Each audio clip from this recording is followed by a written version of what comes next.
Hi there. My name is Larry Bobo. I'm the W.E.B. Du Bois Professor of the Social Sciences here at Harvard and Chair of the Department of African and African American Studies. It's my, thank you, homie.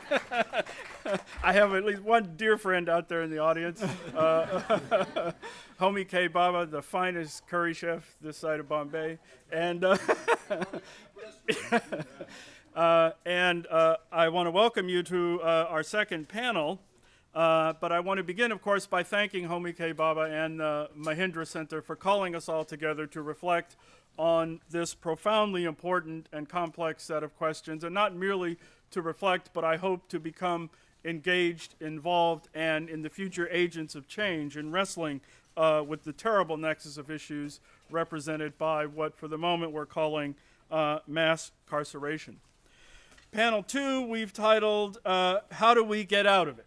In effect, and we have a quite distinguished panel wrestling with these issues, and I'm going to keep my own remarks comparatively brief, in part in deference to the stature of the panel we've assembled here, and in part in deference to our preceding panel, in particular the opening remarks of Carol Stecker, who did a remarkable job of setting the stage.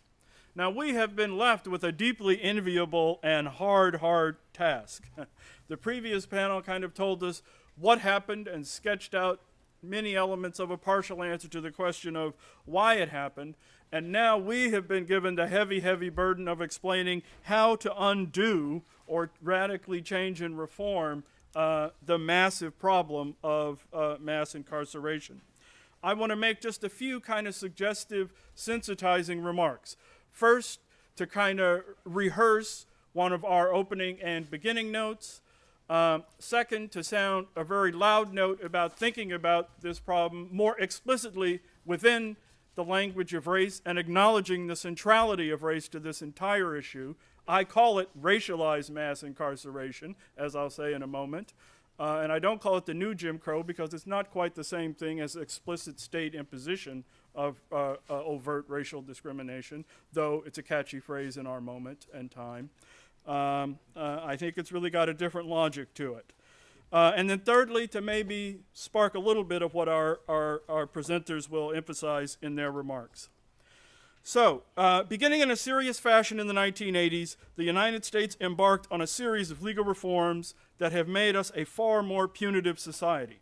As others have noted, mandatory minimum sentences, 3 strikes and you're outlaws, trying juveniles as adults, truth in sentencing practices, and a variety of other policies contributed to an unprecedented rise in the reliance upon formal incarceration as our collective response to the problem of crime. So, in 2008, nearly 7.5 million Americans were under some form of criminal justice supervision, either in jail, prison, on parole, or probation. Now, that number often feels like a quite distant, remote, social scientific, if you will, abstraction. The full scope and impact of these changes, however, has not until very recently been broadly perceived as the radical and deeply problematic change that has in fact actually taken place. To be fair, many scholars and analysts warned for some time that our policies were tilted in a troublesome manner. Among them, Michael Tonry, and in particular our own panelist, David Cole, who were warning of this a decade and a half ago, quite frankly. It's not news to some of the folks sitting at this table. But these debates were largely kept far from the mainstream's attention. To my mind, a watershed occurrence took place in 2008, in February of that year, when the Pew Center released its major report, simply and elegantly titled 1 in 100. Behind Bars in America in 2008. As the report declared, to front page and top line news coverage across the country, quote, 3 decades of growth in America's prison population has quietly nudged the nation across a sobering threshold. For the first time, more than 1 in every 100 adults is now confined in an American jail or prison. And it's worth noting that's 4 years before Gottschalk paid attention to it on the pages of The New Yorker, and still a decade after David Cole and 15 after Michael Tonry and others had been wrestling with these questions. The report was also very strategic. It pointed out how the vast rise in incarceration was coming at the very same moment that state revenues were increasingly constrained, and that a variety of health, education, and public infrastructure needs were suffering as a consequence. They pointed out that in some states, like California, for example, the expenditures on jails and prisons had risen to the point that they actually exceeded expenditures on higher education. A peculiar set of public investment priorities indeed. In this context, we've seen the emergence in increasingly common parlance of such phrases as the prison industrial complex, mass incarceration a la our event here, the carceral state. One critical element of the change for me, of course, and as we've noted repeatedly, has been the radically disproportionate manner in which the rise in punitiveness has fallen on poor black communities, leading me to prefer the label racialized mass incarceration, not simply Jim Crow or even the carceral state. Just a few statistics to reiterate what we've already heard. And I like to do this in a dry statistical manner. Those of you in the National Academy panel will know that when I quote Alfred Blumstein, the Carnegie Mellon criminologist, I'm quoting a true Dust Bowl empiricist. There's not a radical ideological bone or thrust in any of what I'm about to say to you, all right? He writes, at the beginning of the new millennium, the black incarceration rate was 3 times what it had been in 1980 when Ronald Reagan won the presidency. In 2000, the black to white incarceration ratio exceeded 8-to-1. Fully 2% of the black adult population was incarcerated. Nearly 10% of black men in their 20s were in federal or state prison. 30% of black males in their 20s were under some form of state supervision, and in some jurisdictions, greater than 50% of black males in their 20s were under criminal justice supervision. And of course, as we've heard earlier this afternoon, by actuarial estimates, a black male born in the 1990s faced nearly a 1 in 3 probability of serving time in a state or federal prison by mid-adulthood, compared to less than 1 in 20 chance for non-Hispanic whites. All of these patterns prompted sociologist Louis Quint to speak of the carceral state as a new distinct state of racial oppression. Put succinctly, he writes, the task of defining, confining, and controlling African Americans in the United States has been successively shouldered by 4 peculiar institutions: slavery, the Jim Crow system, the urban ghetto, and now the novel organizational compound formed by the vestiges of the ghetto and the expanding carceral state.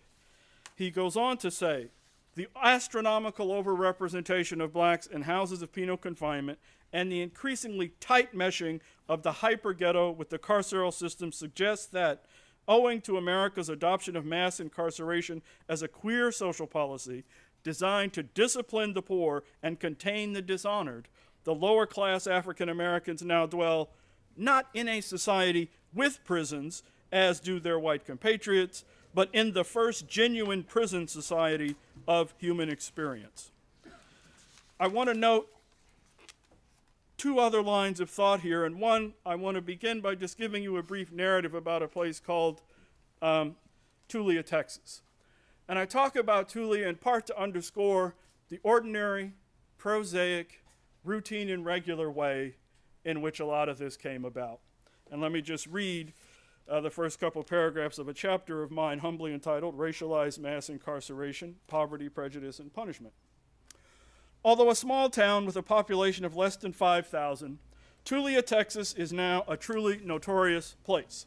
In the summer of 1999, undercover police operative Tom Coleman, later named Texas Lawman of the Year, led a sting operation that resulted in 46 arrests. Coleman testified in numerous trials in connection with these arrests, though, as it turns out, there were usually no corroborating witnesses, no tape recorder to videotape drug sales, no weapons confiscated, no piles of money seized, nor great supplies of drugs ever found. Indeed, the story ends badly for Coleman, once considered a symbol of a virtuous and aggressively pursued war on drugs. He was recently convicted of perjury and placed on 10 years probation by the courts. Now, why such notoriety? Tulia and Officer Coleman, as it turns out, are now the penultimate symbols of a drug war run amok and of a deep-seated racial bias in the criminal justice system. 40 of the arrested townspeople were black, and the remaining 6 were either Latinos or otherwise closely tied to the black community, that is, whites married to blacks. Most significantly, all of those incarcerated, more than 20 spent time in jail, whereas many others were intimidated into taking plea deals, were ultimately pardoned by that progressive paragon of virtue, Rick Perry, received significant cash settlements from the local government, and ultimately won a $5 million in damage settlement against the disbanded Federal Drug Task Force for which Coleman worked. Now, of course, from one standpoint, Tulia looks like a great aberration attributable to the overzealousness of one cop. And I hope you, reject this interpretation. This would be a little more credible if 1 or 2, rather than more than 20 people, had not been wrongly imprisoned, or perhaps if lower-level officials had intervened to prevent a travesty of justice, and the governor had not been required, after political protests and other court rulings, compelled to act. Instead, there were actually aspects of the case that were dubious from the first, that Coleman lacked evidence. There were several instances of dismissed charges. He claimed one person who bought the drugs was a tall man with an afro. He turned out to be short and bald. And one guy had uncontestable proof that he was out of state on the day that Coleman claimed he was in the state selling drugs. These were among the early cases. And nonetheless, these other individuals are marched off to jail and prison. Now, I tell that prosaic case, as extreme as it is, to suggest that that kind of routinization goes on in other bigger, more macro-level ways as well. Let's think about the problem of a political coalition of the left, as was mentioned toward the end of the last panel, buying into a punitive political project, which is what the Democrats did, quite frankly, to finally become competitive again at the national political level. If you remember the 1992 political contest, our very liberal friend, William Jefferson Clinton, does several things. First and foremost, he becomes the first major Democratic nominee to get the nomination and simultaneously endorse the death penalty. Big change at that point for a Democratic nominee to signal, I am going to be tough on crime. While still governor of Arkansas during the 92 campaign, he goes back to Arkansas as governor to be in the state at the time that they execute a prison inmate, a mentally retarded black man who under today's Supreme Court rulings would not have been executed, but he's there to make the point. And on the day when he has his large, politically symbolic, heavily freighted meeting with Jesse Jackson, what does he do? Immediately prior to the meeting, he holds a press conference to denounce Sister Souljah, hip-hop, and violent rap lyrics, to make it clear, I am not beholden to a black agenda. The political signals are clear. We now have the recipe for democratic success, and law and order is part of it. A second case in point, much more contemporary, and it concerns me even more in a fashion. It concerns the unabashed and relentless defense of the New York stop and frisk policy that we see from Michael Bloomberg and the police commissioner, Raymond Kelly, who I assume otherwise are reasonable individuals, but who are trying to put a rationed, reasonable face on what is an overtly racially biased policy. I believe it's contemptible, and others need to begin to speak out about it in those terms, because it is the routinization of a form of direct racial bias in policing practice, and we shouldn't be calm or polite about it any longer. Our panel's going to talk about this tough question of how do we get out of where we are. Part of the issue, of course, is policy. We've argued to this point about the extent to which policy has produced these changes. Part of the issue is kind of moral judgment, moral critique, and perhaps even moral fervor. But I think the kind of changes we've seen of late, and one of the slides toward the end of the last session showed us some slight decline in the rate of incarceration, and indeed some slight decline of the black disproportionate overrepresentation in the last 2 to 3 years. But I don't think that's because of the success of a persuasive moral argument or the worries over a moral dilemma. It's money talking, and the fact that we've built an absurd level of investment in our incarceration system, and states and increasingly the federal government simply can't sustain it, I suspect. The panel may well tell me otherwise. And then, of course, there are a complex array of other political, ideological, sociological factors that weigh into this that I think are going to be brought to light by the distinguished group we have with us here this afternoon. Following the precedent set by the previous panel, I will introduce each of our speakers as they come to the podium to share their perspectives and views with us.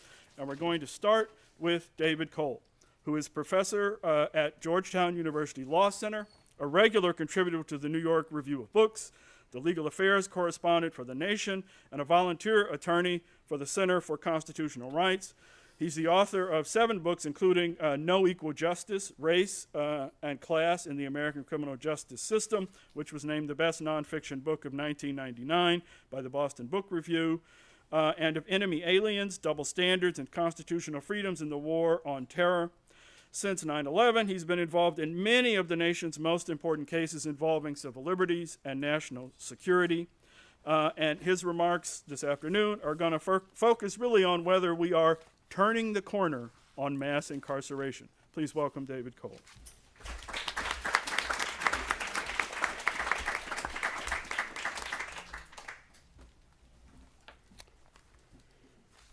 Thank you. I want to start by thanking Shannon for suggesting this program, and Sarah and Homie for putting it together, and the Mahindra Center for having us all here. It's great to see so many friends, family, and people whose work I've been reading for years and am only now having the opportunity to meet. So thank you for that. I don't really want to thank you for the position you put us in, this panel that is, because we just sat here and listened to eloquent case made that we face in mass incarceration the most deeply entrenched civil liberties problem of our time, one that is inextricably linked to race, to class, to violence in America, to our federalism, to our desire to live in secure communities, and even to free market capitalism. And somehow we're supposed to tell you how to solve that problem. Well, I feel a little bit like the way The Onion characterized President Obama when he won the president. Black man gets worst job in America. But I am going to try to provide some good news, and I do have to acknowledge at the outset that, of course, good is a relative term in this setting. But it is important to realize that for 40 years, there was no good news. In this area, for 40 years, there was no good news with respect to the trends that we were watching. The incarceration rate increased consistently, and you saw many slides that demonstrated that. From 1976 to 2006, for 3 decades. The racial disparities, as we've seen, grew from year to year as well. The only plausible politics of crime was to be tough on crime. And so we saw mandatory minimums, 3 strikes laws, the elimination of parole in many, many states, and the increasing severity of sentences across the board. When I started working on these issues, the ACLU's response to any crime bill was to kill it, because any crime bill was bad news.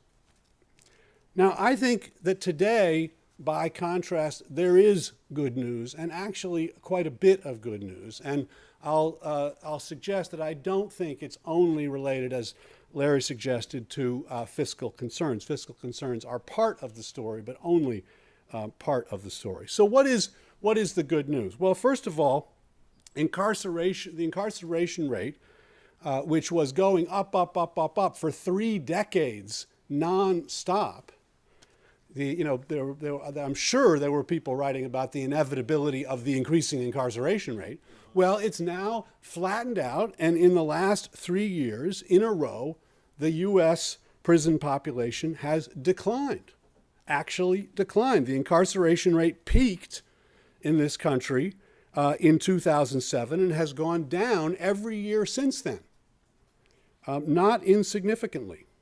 In the past several years, about half the states have experienced at least a modest decline in their prison population each year. again, after 30 years of unbroken increases. 3 states, and big states, California, New York, and New Jersey, have reduced prison populations by about 20% over the past decade without any significant increase in their crime rates. In 2012 alone, 24 states, including unlikely places like Georgia, North Carolina, and Texas, passed reforms to reduce reliance on incarceration, restore parole, and authorize alternatives to incarceration. In 2012, 6 states closed or planned to close 20 prisons. Prisons are closing after a boom in prison building. Many states have turned the corner on the war on drugs, in particular by decriminalizing marijuana, but also by reducing penalties for other drug crimes and looking for alternatives to incarceration for drugs. Even in the area of racial disparities, which are still shockingly high, they too have decreased in the 21st century. So between 1988 and 1993, blacks were arrested for drug offenses at rates about 5 times whites. In 2007, the black arrest rate for drug offenses was between 3.5 and 3.9 times higher than whites. That's still unacceptable, but it's a significant drop. For all crimes, African Americans were arrested at 4 times the rate of whites in 1989, but that dropped to 2.5 times in 2006. So I think there is concrete evidence that there has been some plateauing of the horrific rise that we saw, and now a decrease that has not led to an increase in crime. The politics of crime has also changed. As I said before, the politics of crime before was so bad that any bill, the ACLU opposed it. Well, now the ACLU's Criminal Justice Project is working hand in hand with state legislatures and federal legislatures to pass crime legislation.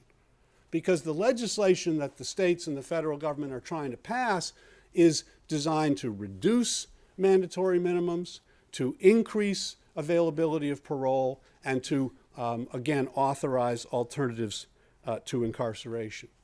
In August, the Attorney General of the United States, Eric Holder, made a speech about the need to reduce mass incarceration and has directed U.S. attorneys to take steps in that direction. And it's not just Democrats. Republicans Rand Paul, you've heard of him, and Mike Lee have introduced legislation in Congress co-sponsored by Pat Leahy and Carl Levin that would authorize judges not to impose mandatory minimums in certain situations. The American Legislative Exchange Council, otherwise known as ALEC, a right-wing free market organization committed to all the bad things that Bernard was talking about, and committed to state law reform in favor of gun rights, against taxes, against environmental protection, and in favor of free market capitalism, has as one of its core priorities reducing prison overcrowding, and is working hand in hand with the ACLU to that end. And it's not just libertarians.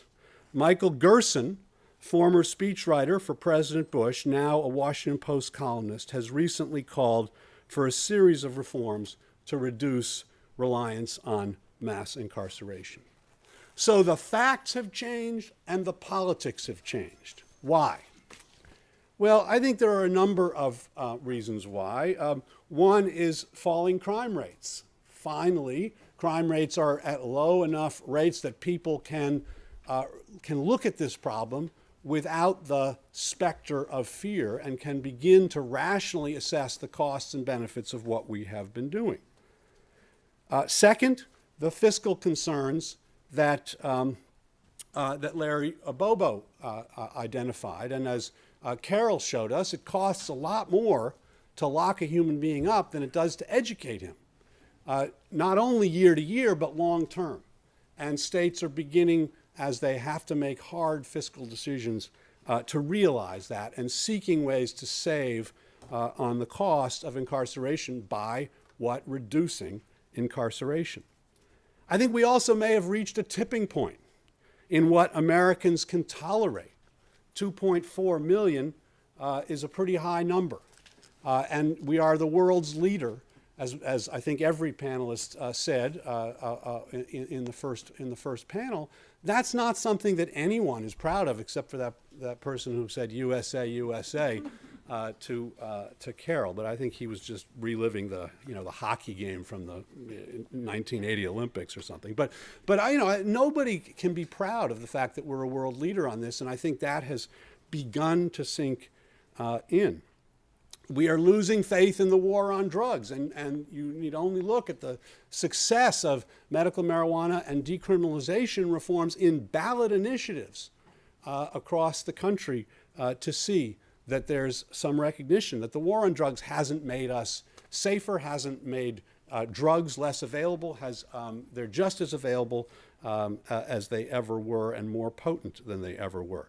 The Innocence Project, the work of the Innocence Project, I think, has made a difference in demonstrating that with DNA evidence that can't be disputed, that there are significant numbers of innocent people who get locked up and thrown away. And the average American can empathize or see themselves in the shoes of an innocent person a lot more than a guilty person.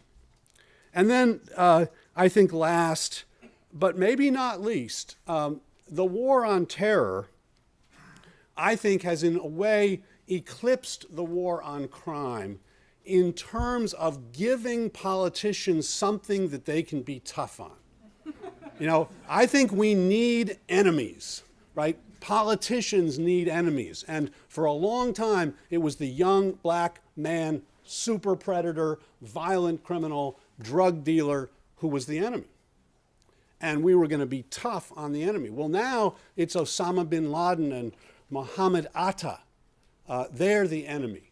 And we can be tough on terrorism, and that may create the room for a politics on crime that is less fear-mongered. And so the last two federal laws that Congress has passed, one under President Bush, one under President Obama, were both liberalizing laws on criminal justice. So what can be done to facilitate this move, if it indeed is a move? And it's too early to say.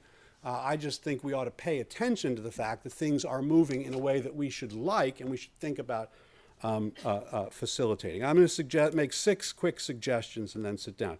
First is to make the cause of reducing incarceration appealing to a wider swath of voters. As Rob Sampson indicated in his last question, we call it mass incarceration, but most of us don't know somebody in prison. Unlike most of us do know somebody who is gay, and so marriage equality has advanced in incredible ways, but that's the same kinds of connections are not there for most Americans, the majoritarian American who determines where politics goes. And so how do you get them to care? Well, fiscal concerns is one way to get them to care, because it costs all of us in taxes when we waste money on these kinds of policies. Recidivism. When we do not provide for reentry programs, when we do not provide for rehabilitation programs, we ensure that there will be significant recidivism, which then implicates us. We need to, I think, break down the barriers between those we lock up and warehouse and those who are voting for political change. Things like the Innocence Project, things like the work of Brian Stevenson and the Equal Justice Initiative in Alabama, focusing on children serving life sentences, or persons who committed their crimes when they were children serving life sentences. People can empathize with a child. People can empathize with an innocent person, and those kinds of bonds need to be built if we're going to have any hope of significant political change. Second, work with Republicans and libertarians. And there's a significant strain in the Republican Party that cares about this issue and that is in favor of reducing prison overcrowding. Prison fellowship is a tremendous program that goes into the prisons and has advocated for reduced reliance on incarceration for many years. And I've already cited Rand Paul, Alec, and the like. Over-incarceration, after all, is a problem of too much government and too much law. And so libertarians see that problem. Third, we need to focus on the state level more than on the federal level, because that's where over 80% of the prison population is. It's easy to focus on the federal government because we have lots of smart people in Washington. There's smart people in Cambridge too, but there's lots of smart people in Washington. There's lots of resources in Washington. It seems like that's the way to focus attention to deal with social problems, but not when it comes to most criminal justice problems, which are at the state level, not at the federal level. Fourth, engage faith-based communities. And this is what Michelle Alexander is trying to do, building on the popular success of her books, is to work with religious communities to get them engaged. Why? Because every religion understands that no person is as bad as the worst thing that he or she has ever done. Every religion believes in some conception of redemption, and many religions are the ones, in some sense, the only institutions, other than lawyers, who go into prisons on a regular basis and therefore have the ability to break down that barrier, which is so critical to achieving some source of reform. The goal, it seems to me, and this is fifth, the goal, it seems to me, is to reduce sentences for all offenders and not just for nonviolent offenders. We focus on nonviolent offenders for understandable reasons. That's the easy case. That's the case people are less afraid of. That's the case that's easier to get people to sympathize with. But as a number of the panelists from the first panel indicated, that won't solve the problem. The problem is not just that we lock up drug offenders. The problem is that we lock everybody up for far too long. The severity of sentences across the board is the problem. So just to illustrate that, from 1973 to 2003, over that 30-year period, the prison population increased every year, but arrests remained constant. So we were arresting the same number of people, but the prison population grew and grew and grew. Why? Because people were getting longer and longer sentences, and those longer and longer sentences meant that more and more people stayed in prison longer, and the numbers then build upon themselves. In the last 30 years, the average time served for any given crime has doubled.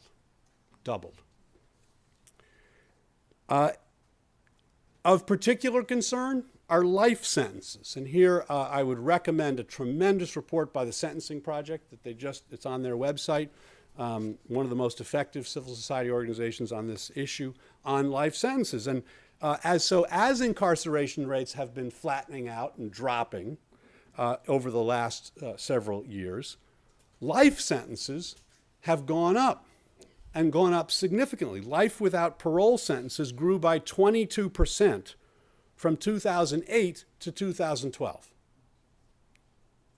About 160,000 prisoners are serving life sentences. That's 1 out of every 9 prisoners in the United States is serving a life sentence, and many of those are life without parole. 10,000 of those sentences are for nonviolent offenses. 10,000 of those are for offenses committed as juveniles. This is a expensive and in many circumstances unnecessary way to respond to crime. The Sentencing Project found in a report some years ago that those released from life sentences recidivate at much, much lower rates than those released otherwise. It's also fundamentally immoral to write off a human being and say that he or she simply cannot change.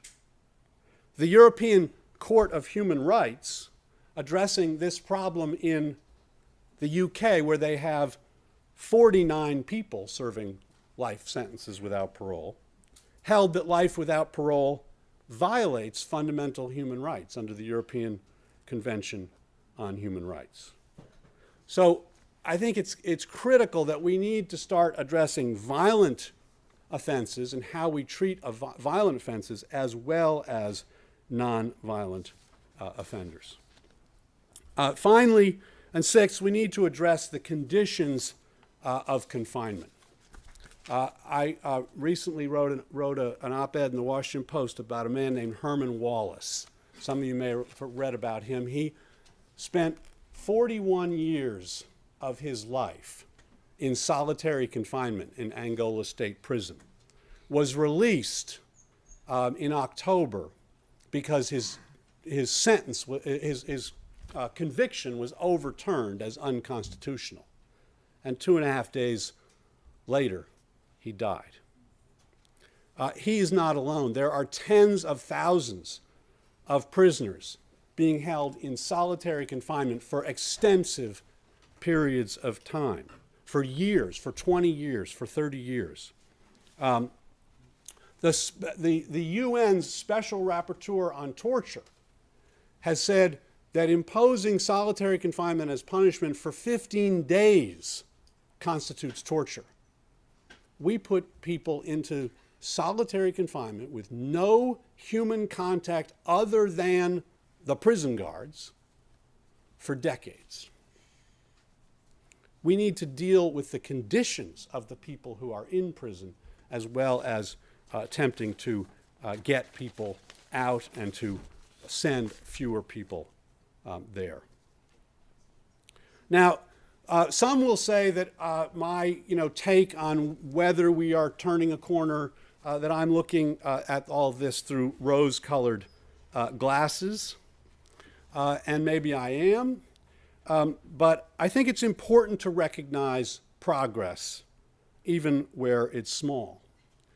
And it took 40 years to create this mess. It's not going to be solved in a fortnight.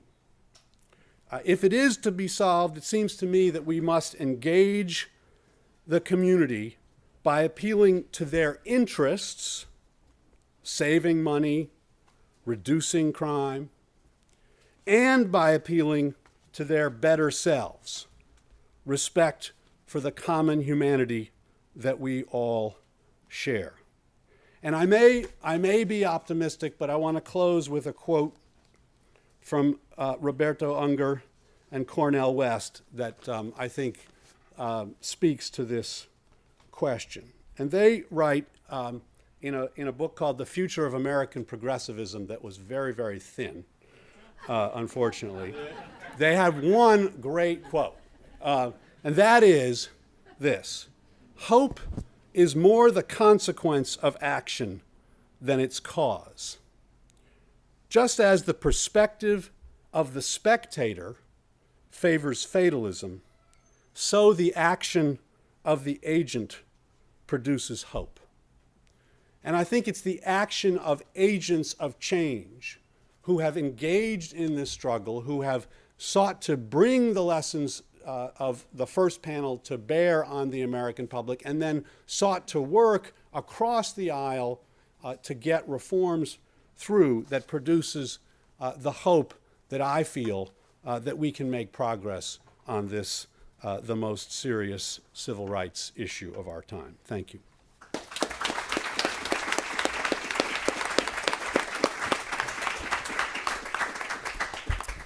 Thank you, David. Magnificent. Let me now introduce our second speaker, who will be Linda Ross Meyer, who is professor of law at Quinnipiac University School of Law. where she teaches criminal law, theories of punishment, and jurisprudence. She is author of The Justice of Mercy, a philosophical defense of punishment as merciful settlement, and of numerous articles and book chapters on jurisprudence, criminal law, procedure, punishment, and suffering. She also currently teaches at York Correctional Institution in Neotank, Connecticut, and assists with various public policy groups. Her title for this afternoon's session is, quote, Bridging the Empathy Gap. Monsters, mopes, martyrs, or mothers. And she's going to try to help us think through our conceptions of who is the prisoner and the implications that is likely to have for punishment practices. So welcome, Linda Ross Meyer. Thank you so much. And thanks again to the Mahindra Center and to Homi Bhabha and to Carol Steicher and to Sarah Razor and Larry Bobo. It's been just amazing to be here in this panel of incredibly eloquent speakers about issues that I've struggled with for so long. And I agree so much that this is a time of a propitious moment, a time when there could be some change. And I see that at the grassroots level, and I see that in the state legislatures, and I see that in the Supreme Court with the recent decisions in Graham versus Florida and Miller versus Alabama. You see the Supreme Court taking a much less deferential view of the Eighth Amendment, and you see Justice Kennedy really coming out with some powerful speeches before the ABA against these very, very long sentences. So I think absolutely there is hope, and luckily I'm so relieved because you solved it all, so I don't have to do it. You do, in your written article, you talk about, David Cole talks about the empathy gap and how we need to figure out a way to solve the empathy gap. And just to give you an example of what the empathy gap means, last spring I was in the state legislature listening to a public hearing on a proposal to shrink the drug-free school zones so that there wouldn't be quite so many mandatory minimum drug enhancements for folks who were selling drugs within 1,500 feet of a school. And the reason for this legislation was because in the big cities, in Connecticut, New Haven, Bridgeport, and Hartford, these drug-free school zones were so large that the overlapping zones took over the entire city. So the entire city of New Haven is a drug-free school zone.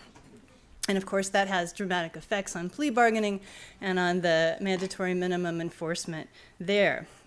And I was listening to this legislative hearing, and one of the suburban legislators from the suburbs said, but in my district, right, the school needs that big school zone because of the woods behind the school, and we don't want any drug dealers out there in the woods. She had never had a prosecution under this statute in her district. And she said, you know, this really isn't a concern for my district, right? Why should I care what happens in the cities? And so I think that's a great example. I mean, we just, our jaws dropped and we couldn't believe it, but that's the empathy gap that we're facing, I think. So how do we get a language of public affect, as Homi Bhabha so rightly put it this morning? How do we develop that, that language of empathy? And that's what I want to maybe try to talk about a little bit. So we know that we start from a place where the paradigm offender, our image of the offender, is that of a monster. And we already saw John DeLulio's quote earlier in Bernard's presentation. But certainly the image of the super predator still haunts the halls of the state legislature. And again, I was, again, before the state legislature last spring and had the experience of trying to argue for reform of juvenile sentences so that we wouldn't have juvenile life without parole and we wouldn't have juveniles getting 50 and 60-year sentences. And the first thing that happened as you start giving your spiel is that the legislatures come back and they say, well, what about that old Lyme case from 20 years ago? What about Newtown? What about Cheshire? What about Willie Horton? What about Jack the Ripper? What about Charles Manson, right? All of the monsters come into the room, and pretty soon everyone's heartbeat is going, and you're making policy for the worst possible cases. And that's been what happens. We make our policy for the monster cases and not for the rest of the cases. So how do you respond to the state legislature? The other piece of this, the bottom quote, is from one of my students. And this is a collage quote. It's not from a particular student, because I've heard this kind of comment many, many times. Because of our monster image of the offender, you often see these individual people taking these really, really rough, horrible comments at sentencing from the prosecutor, and they take them with them into prison, and they keep thinking about that for 20 years. And this was, you heartless piece of trash, right? If you want people to be able to have hope to re-enter and do better, you can't expect them to be monsters, right? So that's another sort of piece of this monster paradigm that we have. And so one of the responses to the state legislator is to say, well, but it's not really the monsters in prison, right? It's really nonviolent offenders, it's drug offenders, it's people who are mentally ill, it's people who are in need of treatment. And as the prison librarian that I work with said, we're the only social services agency that can't turn anyone away. Well, this is another possible paradigm of who we think about is in prison, right? But I think this also has difficulties. Even though there's lots and lots of wonderful think tanks out there, like the Washington Institute for Public Policy, Washington State Institute for Public Policy, the Pew Foundation, Results First, all of these wonderful sociologists are working really hard to develop programming that will reduce recidivism. And the problem, in my view, with that isn't that the programs aren't great. The programs are great. But the way that we talk about the programs is really problematic. We talk about the programs as though we are fixing people. We talk about cognitive behavioral therapy and distorted thinking and perception. And we treat, again, this image of the prisoner as this defective person who needs to be fixed. Why do I think that's problematic? I think it's problematic, obviously, because it destroys the autonomy of the prisoner and the dignity of the prisoner in just the same way as the monster image does. And I'm not against cognitive behavioral therapy, because if you see it in practice, it doesn't look like this. For example, my students say that some of the most really helpful programs that they've had have been alternatives to violence, have been teaching strategies to avoid conflict, anger management, domestic violence strategies. These are all cognitive behavioral therapy programs. But if I were at a law school, I would call them experiential learning. I would call them alternative dispute resolution. I would call them skills training. I wouldn't tell my students that I was going to fix their distorted thinking and perception. So I think this is the frame. This is the difficulty with the frame. There's a sort of other piece of this that worries me, and that's the statistical instruments that are used for predicting violence. There's something called the level of service inventory, which is essentially a questionnaire that's given to prisoners when they enter the prison system to determine what their criminological needs are and what level of security they're going to be in. And the difficulty, of course, is that some of the questions that have predictive value statistically are things that are quote-unquote static, that people can't change. Age, gender, young men, marital status, young unmarried men, employment, young unmarried unemployed men, young unmarried unemployed uneducated men, young unmarried unemployed uneducated men who have friends and family in prison. Now, all of those things add up to heighten your score on the LSIR, and that to me is terrifying because, of course, that's a zero-sum game. And there are also studies that show that where you end up in the prison system, whether it's low security or high security, is correlated with how well you do in the end. So again, it's self-fulfilling. the more you're predicted to be violent, the more you're put into the high security, and that in itself causes you to reoffend, or at least is correlated with your reoffending. Ironically, one of the last questions on the LSIR is, do you believe people can change? Well, there's something very ironic about that, right? Because clearly the statistical instrument is saying to you, we don't believe you can change because we are predicting your future. All right, so what do we do other than this? Well, of course, we realize that those questions that we ask on the LSIR have incredibly, racist overtones and have racially disparate effects, right? We know that that's going to happen. And so as we've heard all day, we have this sort of institutionalized racism.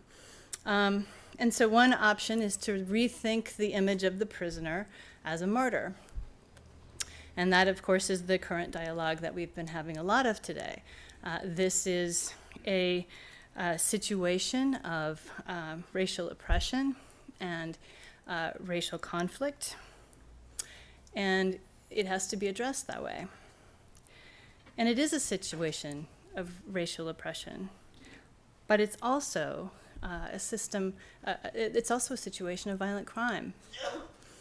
And there was a wonderful parole hearing a couple of weeks ago for a woman named Bonnie Forshaw. And Bonnie Forshaw sort of exemplifies all of the difficulties of an African-American woman in the criminal justice system. She was abused and neglected as a child. She was in situations of domestic violence for most of her life. She was raped, and the criminal justice system did not come to her aid. She took to carrying a gun illegally, and one night after some kind of confrontation with a man at a bar, she pulled out the gun and she shot. She didn't hit the man. She hit another African-American pregnant woman who had 2 kids at home. This is 2 years after Bernard Goetz got 1 year for shooting in the New York subway 4 young men. Bonnie Forshaw, her self-defense claim was rejected at trial. She ended up with a 45-year sentence. After 27 years, just last week, she came before the parole board. And the chair of our parole board currently is also an African-American woman. And she told her story, and she expressed remorse, and she told about all of the rehabilitative work that she had done in prison. And the victim's daughter got up, she's now in her 20s, or 30s, I guess. And she said, I'm here so everyone knows that my mother is truly the victim, right? So the difficulty here is you get into a victim versus victim. Who's more suffering? Who's more to blame? Who's the real victim? And I think that's a very unproductive dialogue, and Marie Gottschalk has talked about that in other areas of the criminal justice system. But I think that's an amazing example. She was given parole, but that moment with the victim was a very powerful one. Who is the real victim here? So I'm going to suggest another modality of thinking about who's in prison. And this one I think we've come across a little bit, and that is we know, thanks to Bruce Western and Becky Pettit, that 54% of incarcerated people are parents. And Sesame Street has recently recognized this by introducing a new character named Alex, who has an incarcerated parent. So another possibility for framing the idea of who is in prison is that the people in prison are mothers, or I needed an M word, but I also, of course, mean fathers and sisters and brothers and children. The reason why I think that this is a more effective way to frame who's in prison is not just politically. I mean, certainly politically it is effective. You see Justice Kennedy being moved by the plight of young juvenile offenders. You see the wonderful program at Bedford Hills in this great documentary, The Mothers of Bedford, which is, if you have to see one documentary on criminal justice, that's the one to see. Amazing documentary. And that does have sort of political resonance because so many of us are mothers and fathers and sisters. But also because this locates the responsibility of the offender not inside the prison, but outside the prison. And again, comments from my students, again, these are collage comments, but I've heard many of them over and over again. This sense of grief and frustration that they can't take care of the needs of their children when their children are literally crying out. Sorry, it gets me anyway. So you definitely see that this is a way of framing the prisoner as someone who has responsibilities outside the prison. And if they're really going to be responsible, that has to mean breaking down the walls of the prison so they can be responsible. Okay. All right. And so is this just sentimentalism? Are there concerns here about paternalism? Yes. This framing does leave out people who commit crimes against families or against children. For example, sex offenders are not going to be helped by this frame. But I think this is a way to develop some kind of empathetic relationship with the offender that will certainly at least allow us to see across race lines and across city-urban, suburban-urban lines, and perhaps other ways as well. So here's one for fathers. All right. So if prisoners are members of our family, how should we think about punishment? And here I sort of take a little theoretical detour based on a book I wrote a few years ago called The Justice of Mercy. And I want to suggest that punishment has to involve mercy, meaning, and membership. First of all, just to sort of contrast this view of punishment with sort of traditional retribution for a minute. Traditional retribution frames us as Caleb Smith so beautifully puts it, as cellular selves. I love that phrase. In other words, we're discrete individuals. We're not connected to anything. And our main characteristic that makes us human is our rationality, our reason. And so wrong is essentially a form of rule-breaking irrationality and bad choices, right? We hear the bad choices.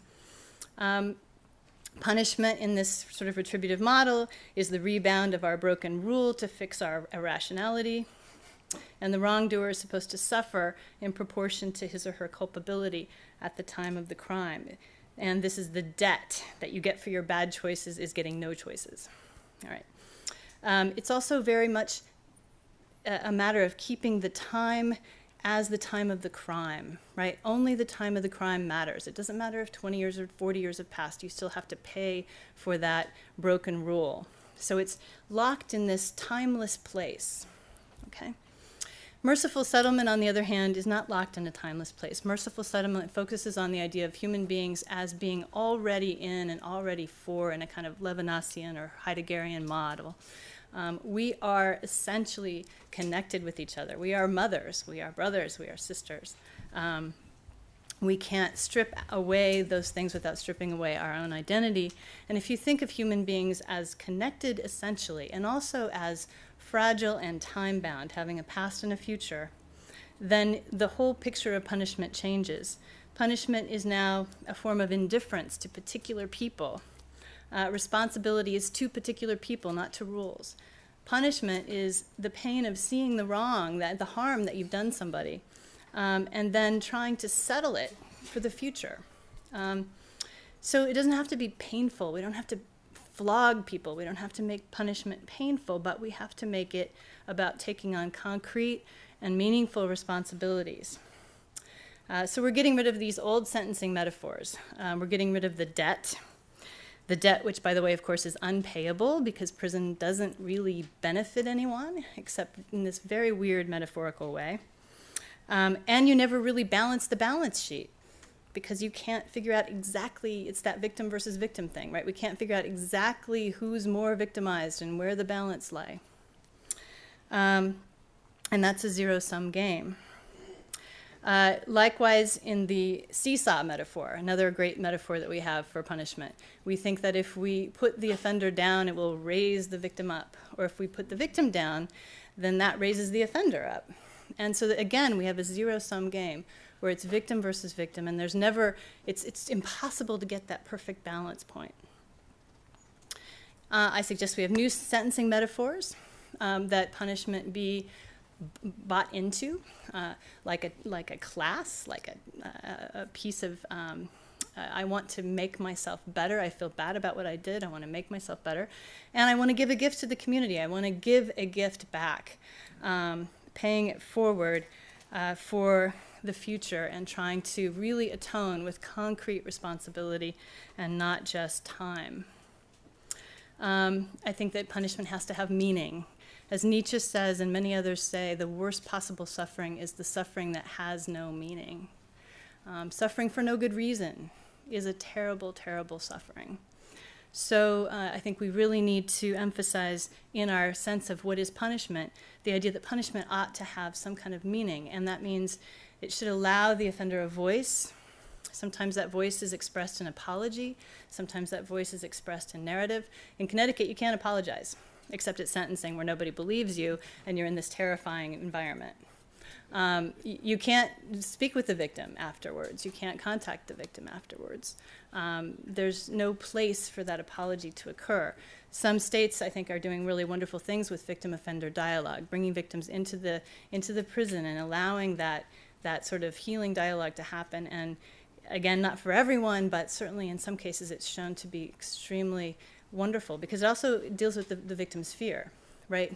That person who was so terrifying 20 years ago is kind of old and gray and not very scary now. I have many murderers in my class and I'm not scared of them. So there's definitely that sort of sense of moving away from that timeless moment of the crime. We need to have some kind of meaning. And here's a quote from one of my students which recognizes this. She says, "There is a penitential moment. There was a moment when I felt really horrendous guilt. I even tried to commit suicide. I then tried to atone. I did everything I could to atone, and now there's nothing more to do. I'm stagnant." So we need to find some kind of meaning and finally membership, and this goes to all of those wonderful programs that are involved in reentry, where I think we all know what those are, but bringing the community together to support that offender as they come back in. Thank you very much.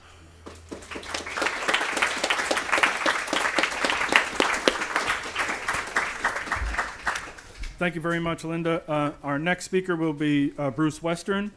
Bruce is professor of sociology here at Harvard and the Daniel and Florence Guggenheim Professor of Criminal Justice Policy at the Harvard Kennedy School. He is also the director of the Malcolm Weiner Center for Social Policy and the faculty chair of the program in Criminal Justice Policy and Management at the Kennedy School.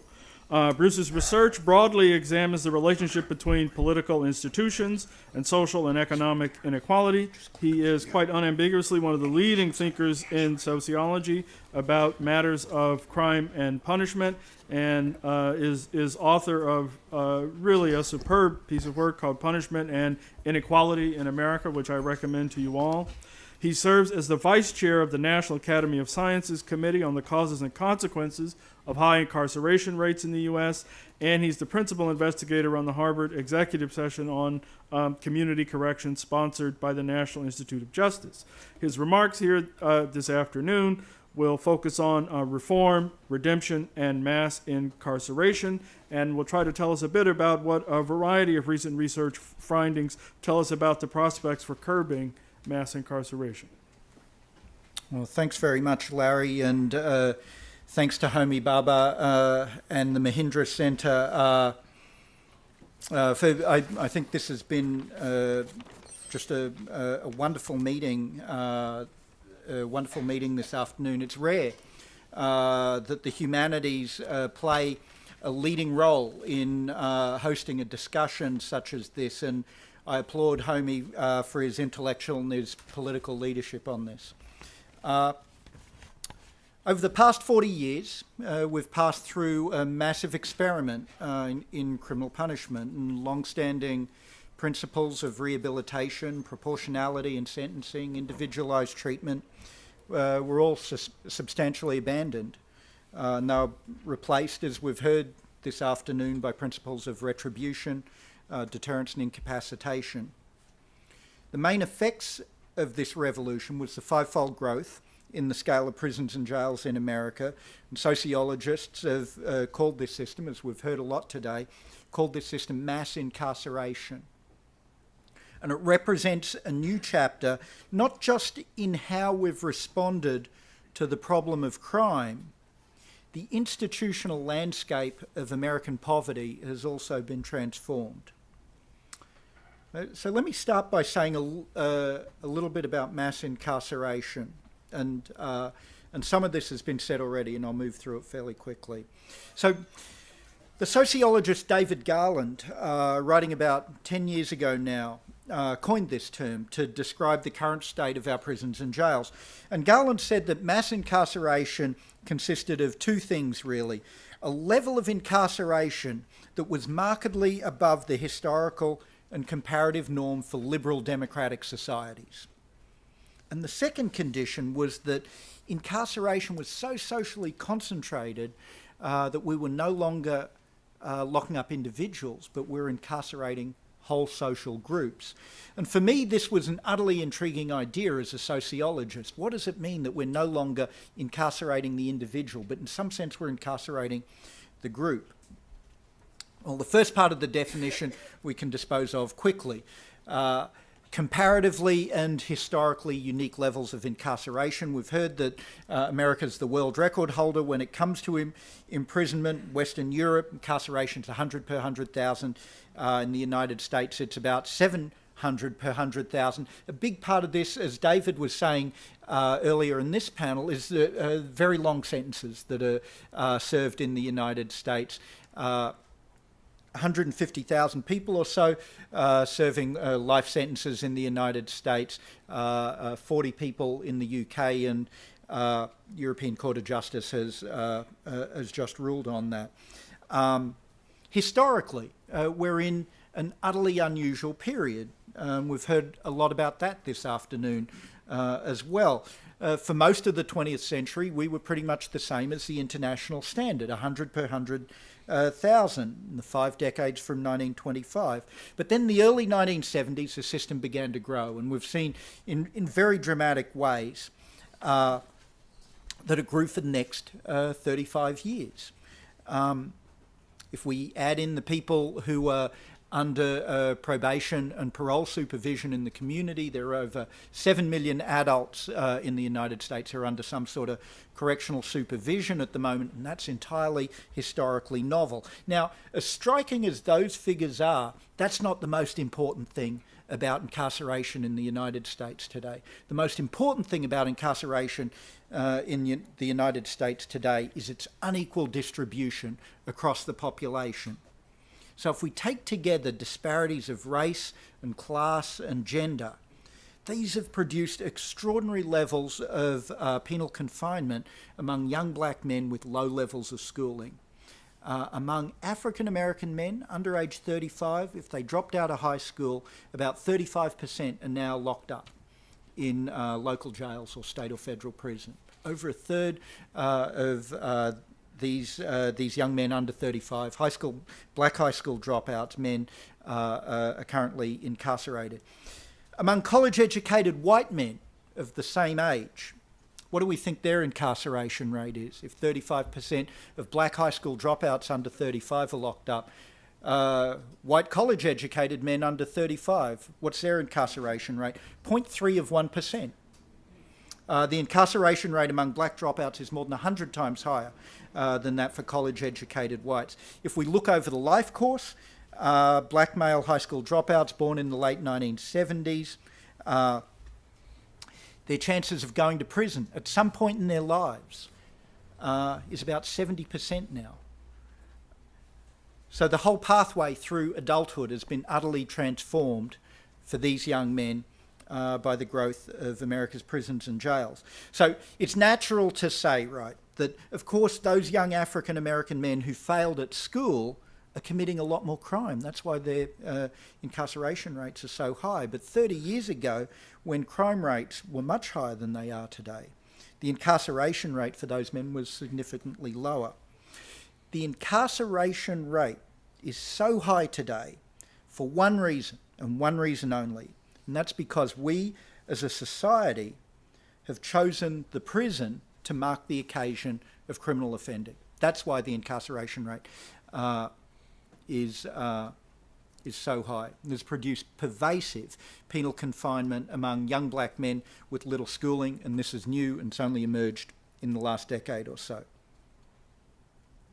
We're learning that this incarceration has a whole variety of negative social effects, a whole variety of negative effects on economic opportunities, on family life, and on the children of incarcerated parents. So incarceration's become highly prevalent among the young men in poor communities of colour, and for these communities, incarceration now has created significant obstacles to participation in all the mainstream prosperity and opportunities of American life. So the prison now, right, has become deeply involved in the production of social and economic inequality. Because they're deeply concentrated in this small disadvantaged fraction of the population, the social and economic effects of incarceration have really created a discrete social group, a new kind of social group in American society. Their life experience is so distinctive, yet so unknown to the mainstream of American society, that their disadvantage remains largely beyond the apprehension of public policy or public conversation. The redrawing of social inequality in America by mass incarceration amounts to a contraction of citizenship. Citizenship, full membership of society, in T.H. Marshall's words, has gotten smaller as a consequence of the growth of prison and jail populations. And what's more, we're now threatened with a deep gap in legitimacy.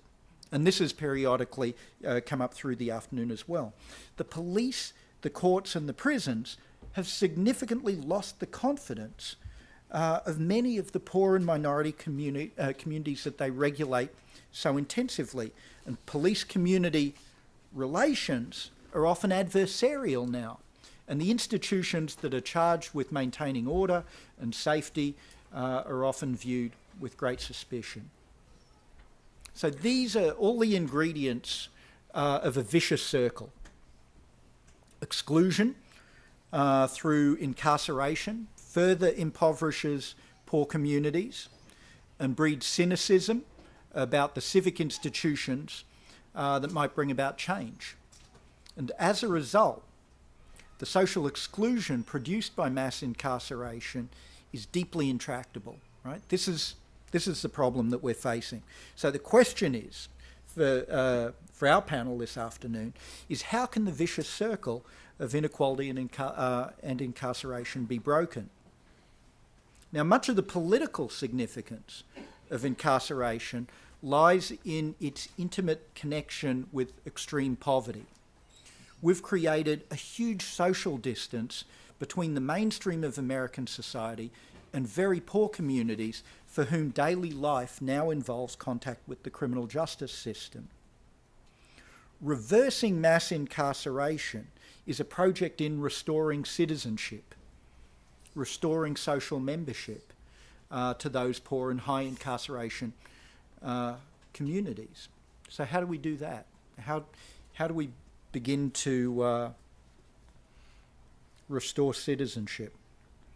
Well, I think the extension of citizenship is fundamentally an act of imagination, and I think others have gestured in this direction this afternoon as well.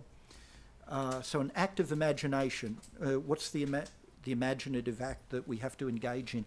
Outsiders, I think, have to be reconceived as insiders. And for this to happen, I think we, the insiders, have to recognise something of ourselves in the citizens to be, right? We have to recognise something of ourselves in the citizens to be. This is the project of humanisation, or of empathy, I think. So in April 2012, a research team at Harvard began a series of interviews with 135 men and women who were leaving prison and returning to neighbourhoods in Boston. And one of my first interviews was at a minimum security prison with a man called Peter. He's an African-American man in his 40s who had spent most of the last 15 years in prison. Peter had a long history of violence that was episodically associated with drinking and drug use. And throughout his life, he had dealt drugs and stolen cars, hijacked trucks, and gotten in fights. And over the following year, after his release, we saw in detail many of the challenges confronting those who leave prison. In the first week out, Peter applied to a community program for work clothes and a mass transit card. And at first he divided his time between a friend's place and his older sister's crowded home that also housed her fiancé, her daughter, and her granddaughter. And over months, Peter began to develop a relationship with two of his three children, and both of their mothers. Closer to one mother and her child than another, he seemed to have focused more of his attention on his 10-year-old son, though he did what he could to buy both his kids' clothes and school supplies.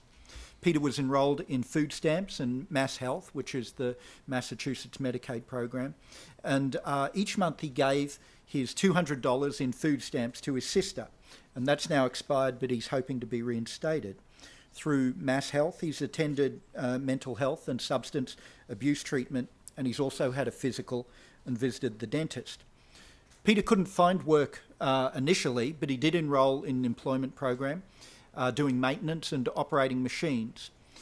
The programs paid less than minimum wage, but he thought it was really important to get into a daily routine. And so for 6 months in the work program, he'd get up at 5 a.m., be ready to start work at 6:30 a.m., work through to 3 p.m. Then every 2 weeks he'd report to his probation officer, and at weekends he would do community service in lieu of a $65 a month probation fee. Peter gets from place to place by mass transit or by walking. He's concerned that if he rides in a car with friends he might get arrested. He's now working regularly at a laundry, getting 40 hours a week for $8 an hour. With more interviews and phone calls, we learned a little of Peter's family history. He grew up in the Lenox Street projects. There's a public housing project in Boston's South End. He was a runaway as a kid. As a kid, he would leave the house for weeks at a time, living with friends, often drinking, using drugs, and getting in trouble. One of his earliest memories of serious violence was when he and his uncle were involved in a midnight brawl between blacks and whites outside an Irish bar in Mattapan. In that fight, Peter saw a white man stabbed to death. That was over 30 years ago, and he was 12 years old. At 13, Peter stole a car and drove it to New York and stayed there for a while. Shortly after, his father took him to Los Angeles, but they returned after about a year, and Peter began to live with his mother. Peter's biography is typical. So mass incarceration looks a lot like this, right?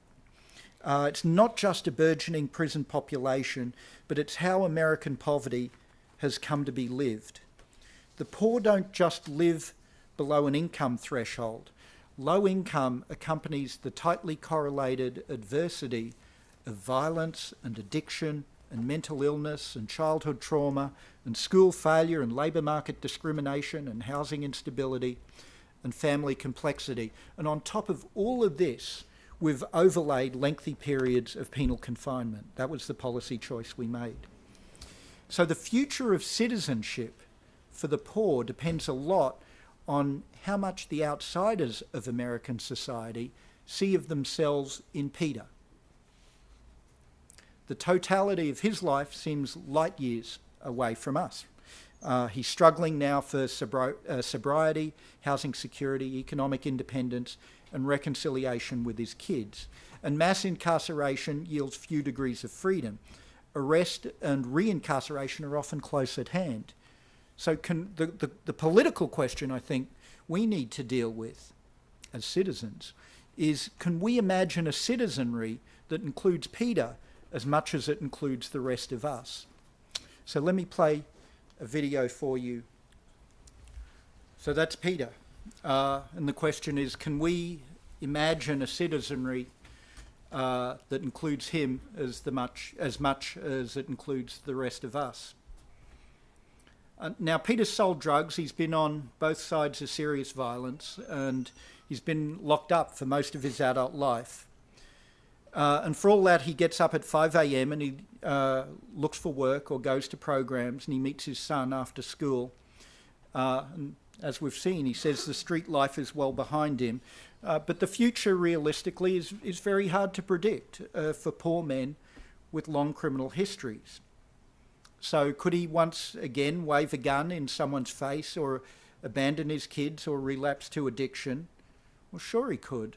And a good part of Peter's humanity rests in that possibility too. And that's how big our compassion has to be if we're going to find a way out, if we're going to retreat from mass incarceration. Just as we entertain the possibility and hope that people can change, we equally have to recognise that they can fail, and sometimes spectacularly.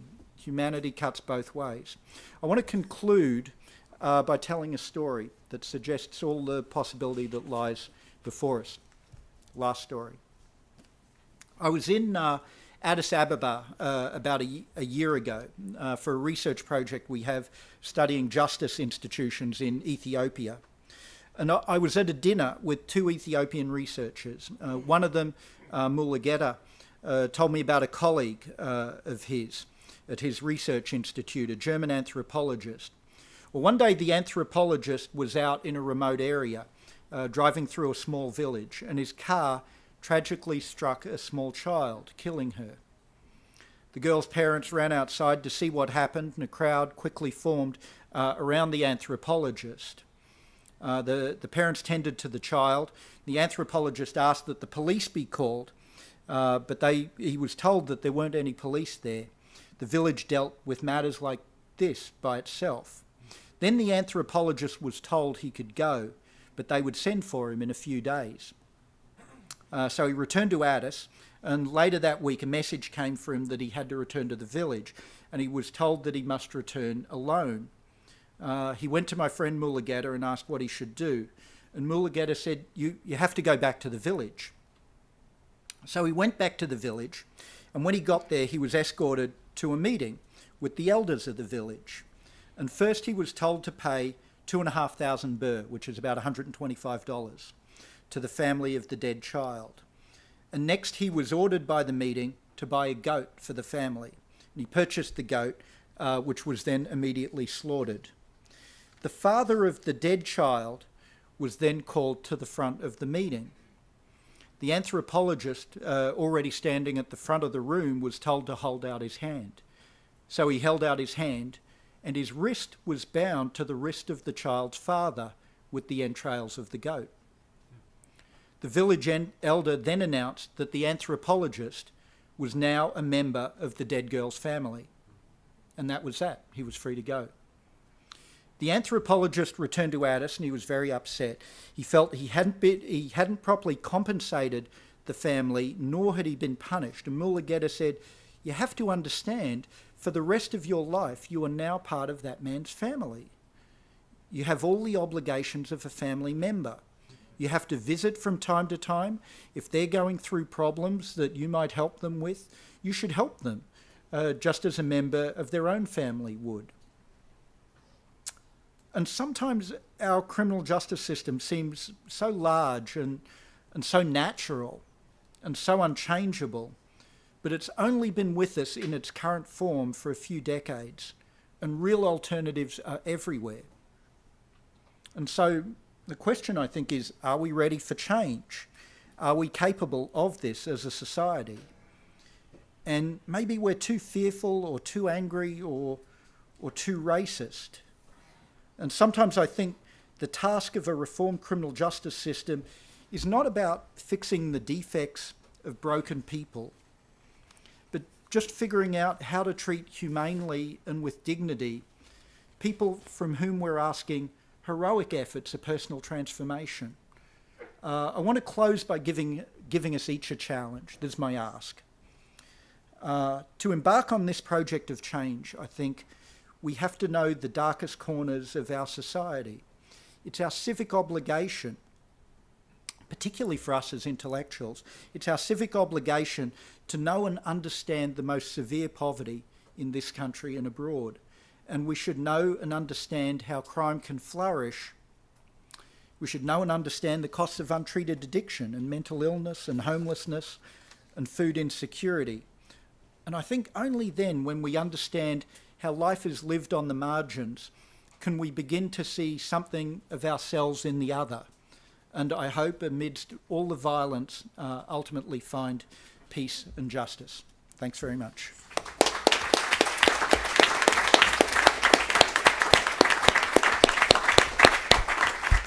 Let me give the first question to our host, Homie Baba, if we might.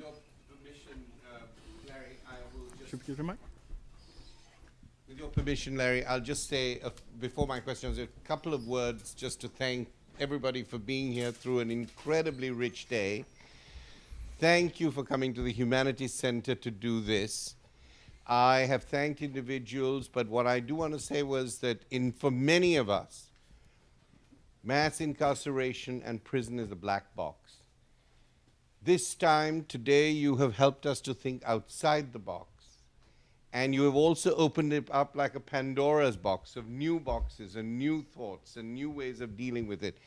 And I want to thank you all very much. The Mahindra Humanities Center has now a 3-year Mellon grant to talk about violence and nonviolence. It'll start next year.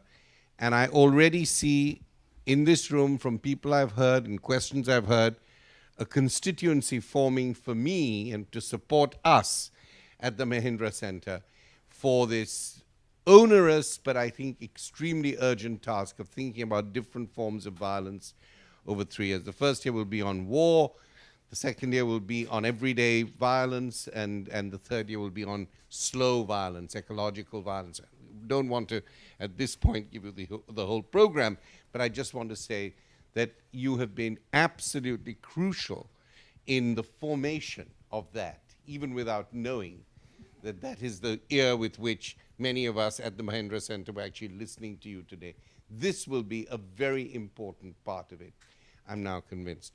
The question I want to ask is the notion of the prisoner. Right through today, we've either thought of the prisoner as being part of a particular racial group, or a particular gendered group, or a particular disadvantaged social group. We have thought about the prisoner as an agent in a very specific way, and we've talked about the importance of giving the prisoner agency, of reimagining citizenship. But I think the concept of the prison, the thing that people find most unforgivable is something we've not touched on, which is the whole notion of the firm, the organized crime, the organized crime framework or body. People who belong to a whole kind of, almost a sort of corporation of crime, and who therefore are part of a kind of criminal assault. So this kind of non-individuated, I think our conversation has been very much about individuation, and therefore empathy, and therefore Levinas, and therefore intersubjectivity, and so on. All of which I think is very important. Citizenship too. But what about crime that does not simply come from contextual causes and pressures on groups, but is constituted through, the agent is constituted through criminal firms, groups, bodies of crime. Now, I know that in white-collar crime, this is a huge issue of all kinds. But what about this at the level of criminality and policing and criminality that we've been talking about? What about this non-individuated agent that is not coming from a group, but is constituting a group? What about that agent of crime? Who wants to take that? Go ahead. I'll say something quickly. I think I feel I'm channeling Bernard here. I think so I think crime is organised in groups looms very large for criminal justice authorities, and That's the word, Bruce. Gangs. that's the word. And let's be clear. What is it, right? That's exploited, right? That's right. And you know, for me as a sociologist, so what's a gang? Kids hang out together, and they're a social network, and young men, if they don't have a great deal of structure in their lives, will sometimes get into trouble. They'll drink and take drugs, and so on. For criminal justice agencies, that social network, that pattern of sociability, by being designated a gang, becomes a criminal threat, and the context in which those kids are hanging out falls away, and their organisation has a criminal purpose, and so for me, these organisations aren't self-evident, but to some degree are actively produced by the way in which law enforcement thinks about how people are organised, in the community, which tells me they could do things differently, right? They could think about the patterns of networks and sociability and so on, could be regarded in a different way, and this would lead to a different kind of approach by law enforcement. Do you want to? Yeah, I thought you were going somewhere else with sort of the street crime versus the white-collar crime. And John Hagan's got this wonderful new book, Who Are the Criminals? And I think one of the interesting things about reconfiguring this, and it goes back to Kahil Muhammad's book, The Condemnation of Blackness, is what kind of statistics we use, right? So when we talk about increases in crime, we don't count white-collar crime. Identity theft, we haven't funded enough money in the BJS to do accounts on identity theft. So we're still doing the 7 major rape, murder crimes, and white-collar crime just drops out of that. So I've started in my own course on race and criminal justice. I now teach John Hagan's book, because I think we need to reconceptualize our idea of what crime is and what enterprises are. Yes, that is exactly one of the reasons why I posed the question. Yeah. There is another form of crime where people realize that they make a kind of entrepreneurial decision. They're not always kids. They may not always be poor. They may not always, what is a gang after all? I'm saying there is a form of criminal subjectivity which may not always be individuated, which may be much more part of a calculated network.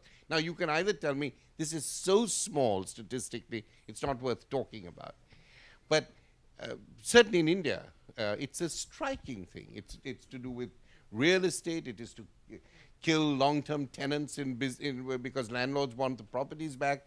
There's a whole network of police, police involved with landlords, etc., etc. Now, surely those formations also exist in this country, and I think one view of it is white-collar crime. Right. But there's on the other side, don't we make it too easy for ourselves by saying, these are kids, this is disadvantage, there's drugs, there's that, after all, they're all hanging out. I just wondered whether this is a subject of crime of a significant kind or not. I think it's a subject that needs to be addressed. I think gang violence needs to be addressed. We can't just write it off as, well, that's what happens. Maybe if you don't live in that community, you can write it off that way. But if you live in that community, you can't.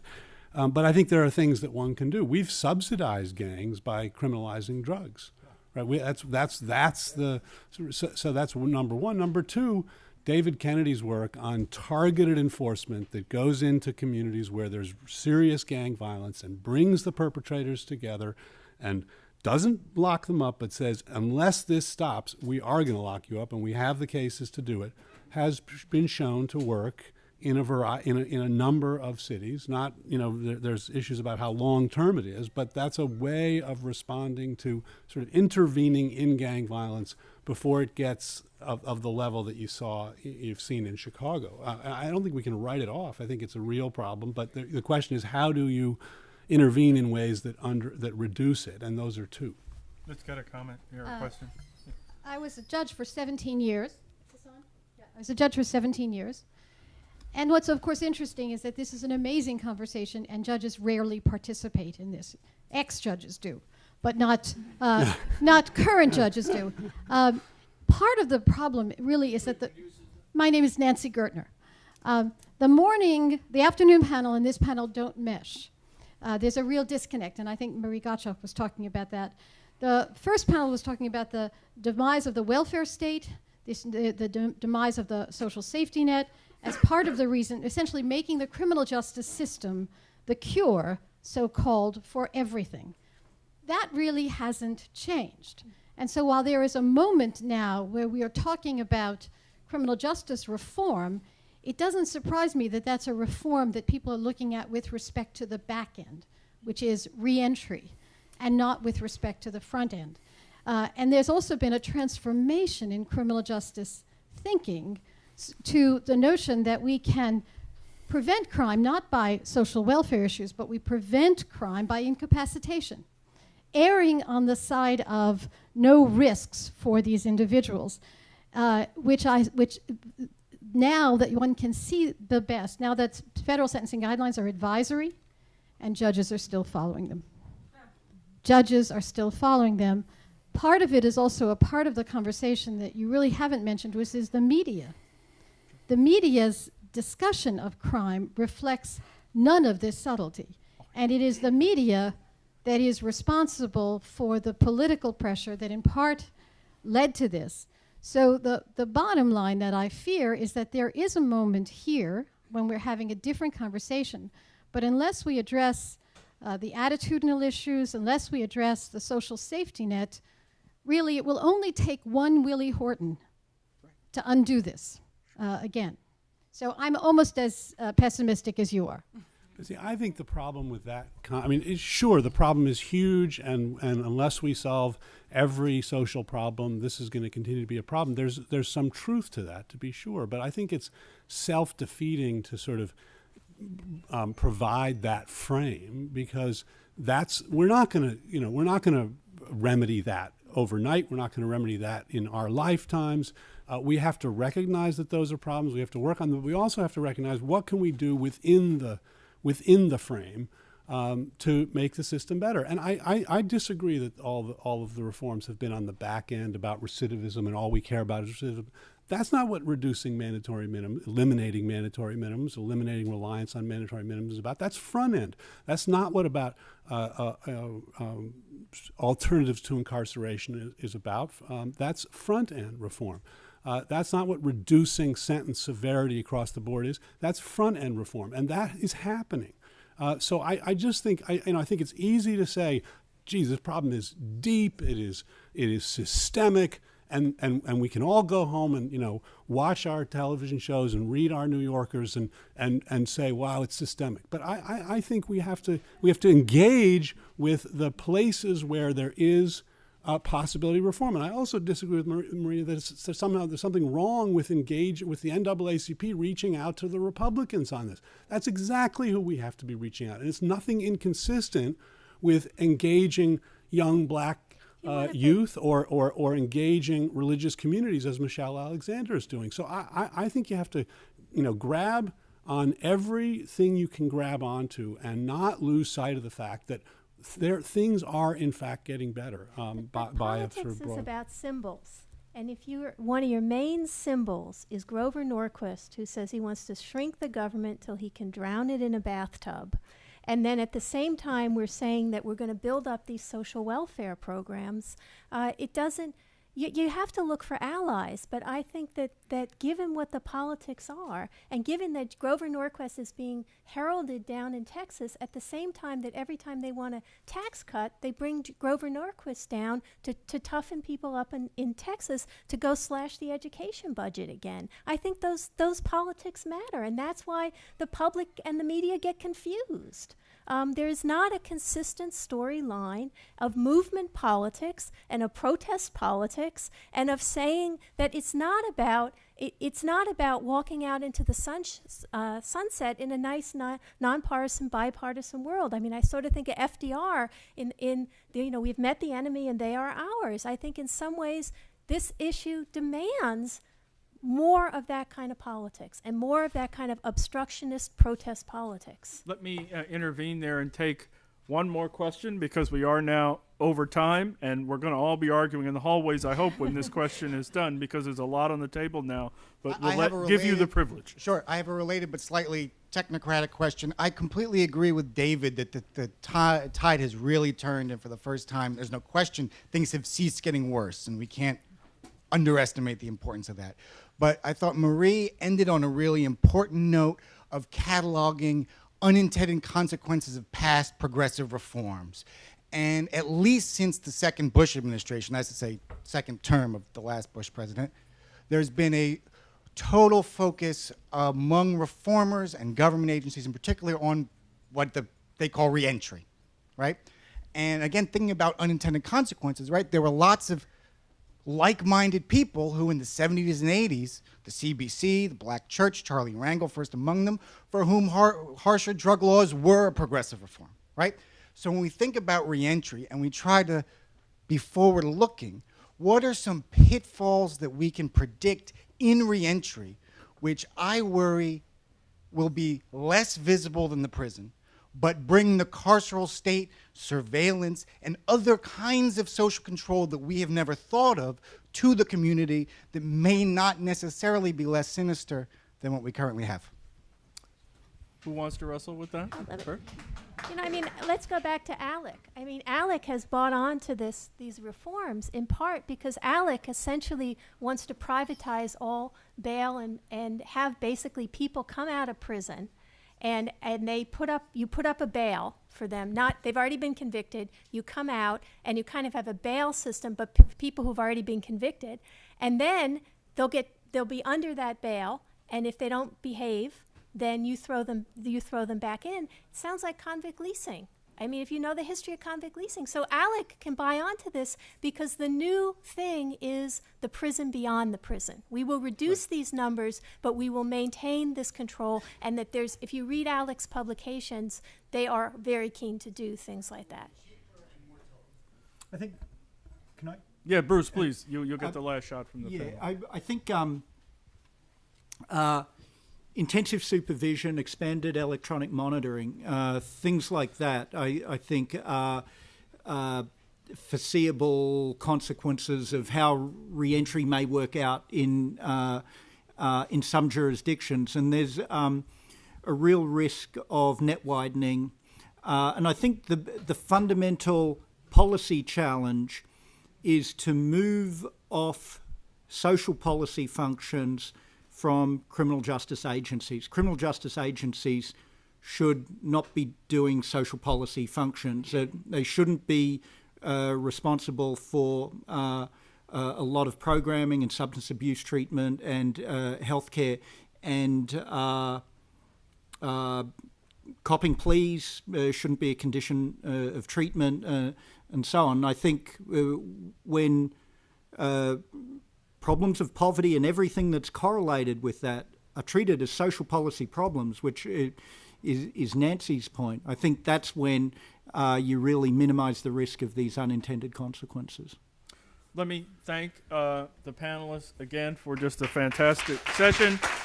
Let me Let me also thank again Shannon, Steve, Homie, and the Mahindra Center for calling us together to focus on these urgently important questions. And thank you all for hanging in.